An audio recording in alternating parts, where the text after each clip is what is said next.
Probably the oldest form of guidance regarding how much should be spent on housing expense is the payment to income ratio, or PTI. It's a pretty simple budget item, really. This is no different than considering your current monthly rent as a percentage of your income. Now, technically speaking, the calculation is the total of the new monthly mortgage principal and interest payment, your property taxes and hazard or homeowner's insurance, whether you escrow or not, flood insurance if it's required, and homeowners association dues if you have any, divided by the total of your verified monthly gross income. The PTI is also known as the front-end ratio, where the back-end ratio, or debt-to-income ratio, DTI, includes other monthly obligations like an auto loan or lease payment, divided by the gross income.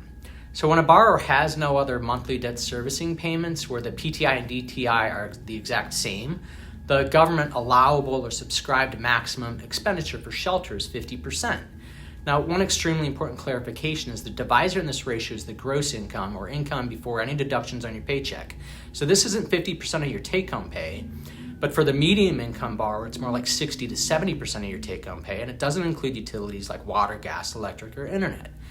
Now, what I consider still perfectly good advice is that historically only 20% of an individual or family's income was thought of as a normal guideline for how much should be allocated toward their housing expense. Gradually, that 20% has drifted upward to 50%, which to me doesn't convey affordability, but really the opposite. I recommend reading the article below, published in 2017 by the Department of Housing and Urban Development. When considering housing affordability, it's important to draw a distinction between how much you may want to spend versus how much can be spent.